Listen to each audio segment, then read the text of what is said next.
Hey, my lovely strangers, welcome back to the Zen Corner. I am your host, Zanele Lebaka. If you're new, welcome and thank you for joining us. But if you're a Zenist and you've been here for a while, welcome back, my honey. So today's topic is a sensitive one.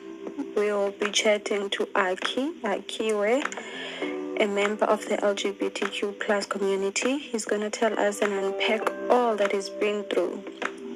Being in the closet, coming out, experiencing everything under the sun, but coming out the best with 2 books that he wrote.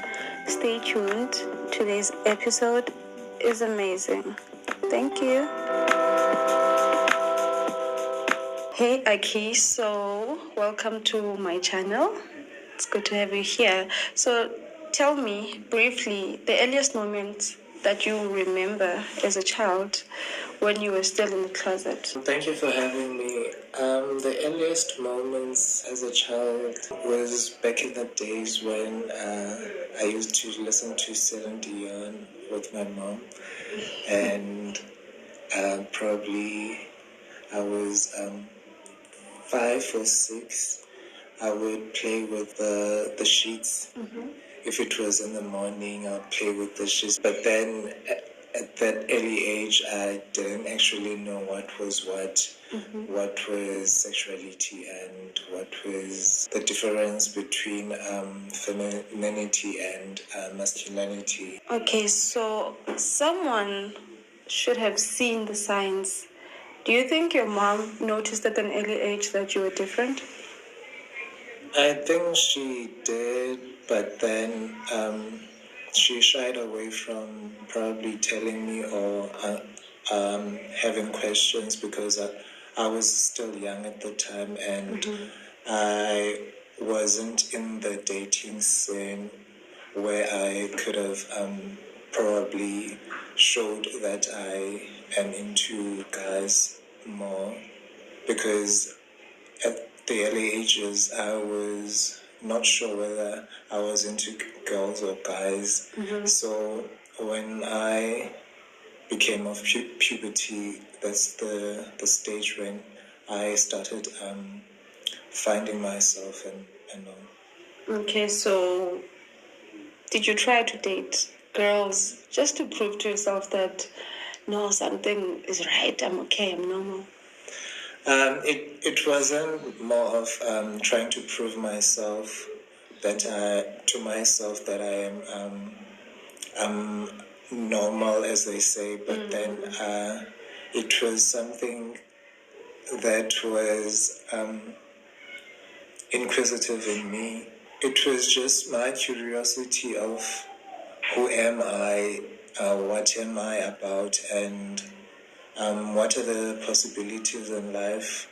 And then when I understood that there is the homophobia and all, that's when I associated myself with the closet and went in the closet because of the homophobia and the stereotype. Okay, so now tell me about your mental state at the moment when you felt like, because now people are being homophobic in the community, you had to go back to the closet and hide who you were. How was your state of mind then? My state of mind then was pretty much into like depression, because I had moments of darkness mm-hmm. in those early ages, but I tried to just be myself within my space, and saying being myself within my space, meaning indoors where there is no public involved, but 2 people involved, meaning me and my partner. Yeah. So that was just it in those days. But then you cannot keep anything a secret Yeah. for far too long. Exactly. So how did you cope? Eventually, when I came out, I was living in Stegspruit, so I went to live in Johannesburg, and that's when I came out. And how old were you this time? I was 19, turning 20, I think. Okay, so now you are in Johannesburg. You're 19, 20. You came out of the closet. Now you have all this freedom because no one knows you there. How was it? Even in Johannesburg, I was staying with family. Oh. So I would be in a closet around the household, but outside I'd be myself. I had gay friends for the first time. I had a boyfriend, which I was stable with for the first time, and life became more easier, and I mingled with more people more easier in a more comfortable manner, not being ashamed or being bottled or shying away from who I am. Okay, so when you eventually came out, how did the family receive it? Did anything change? There were a few changes because I never really came out to them and I tell them or sit them down and probably do a meeting or something and say, I cure so and so. I'm coming out to you guys. I am dating guys now and whatnot. But the way I came out is through my book, which I wrote, Ubomi the Footprint. Then I also was engaged.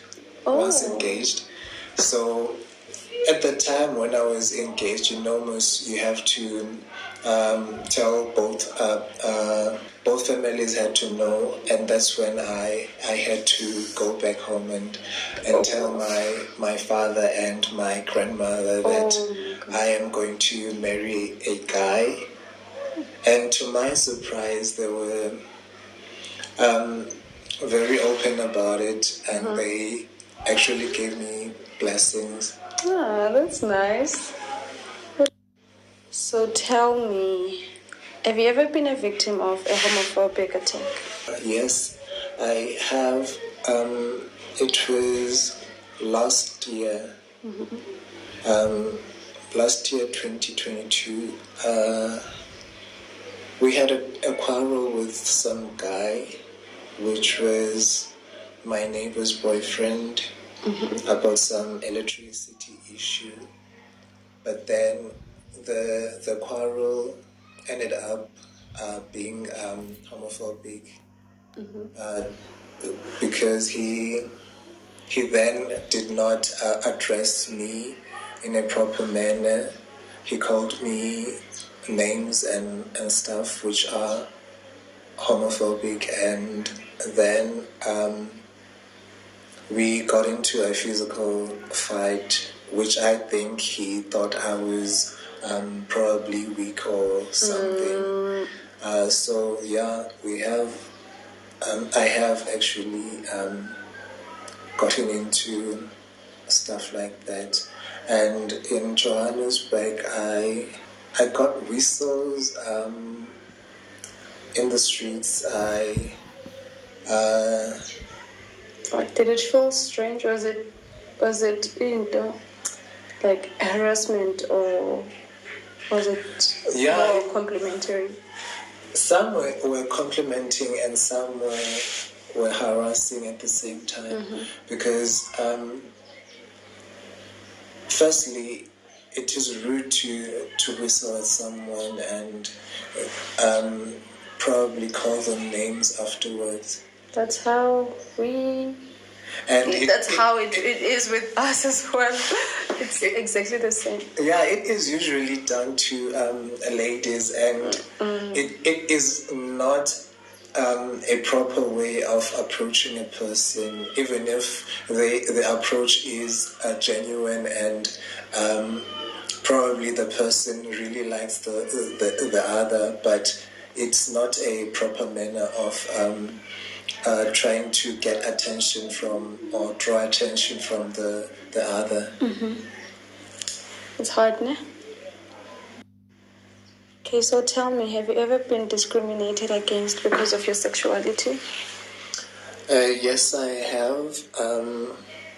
As a business person, I have been discriminated because a client would walk in and probably want my services, but then when they acknowledge that I am gay, they would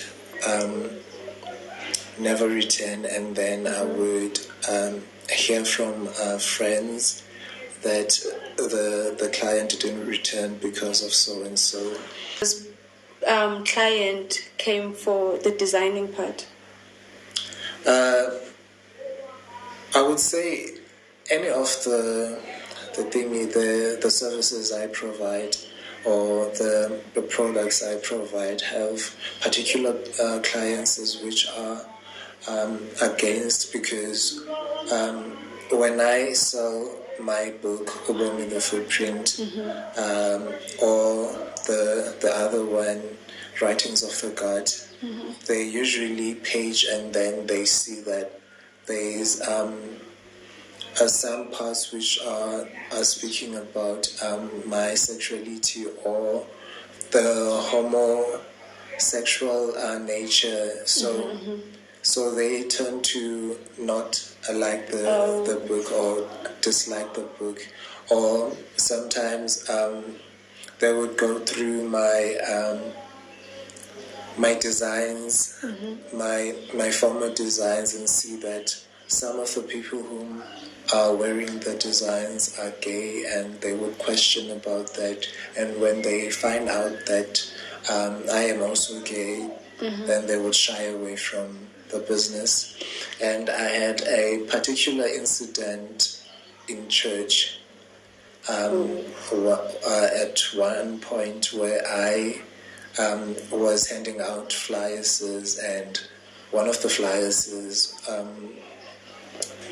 got to the preacher's hands, and he preached the gospel, as they say, about homosexuality and all. So as he preached, his eyes were locked to me. At all. So I knew the whole service was about me, and he spoke of my business as a ill At all. to society. Sure. And no one at church felt like this was wrong. Christians, most Christians are homophobic, and church has had a lot of people because of such comments and such low knowledge of what homosexuality is. Okay, if you're still listening, thank you so much. We're almost at the end of our show. So, actually, just give me your closing statements. How freeing is it to live your truth? Because some of us, we don't even know how to get out of that corner. But looking at you, you look free, you look happy. So, tell us, how is it? It is liberating to tell you the truth.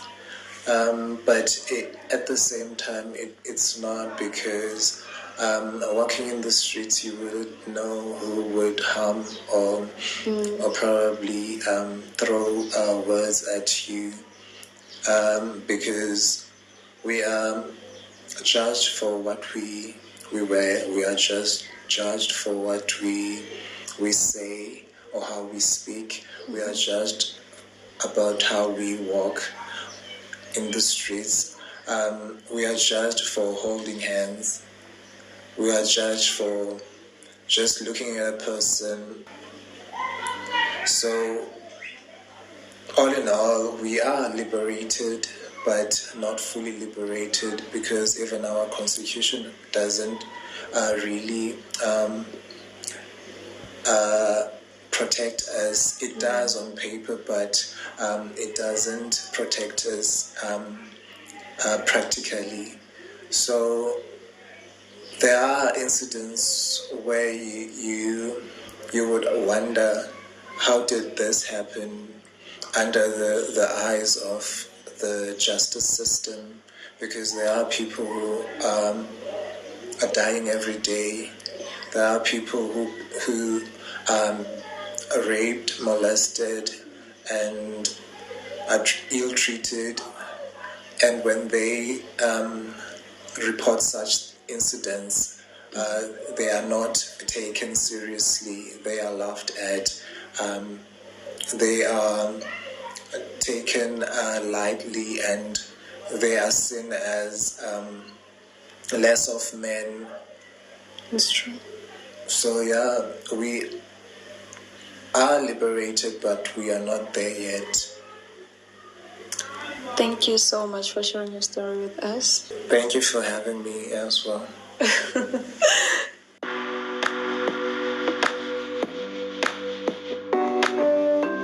That was it for today's show. Thank you so much for tuning in. I hope you learned a lot and hope you got inspired. And you also, if you are closeted and you don't know how to talk to people around you, or you don't know how to live your truth, I hope today's episode was really inspiring.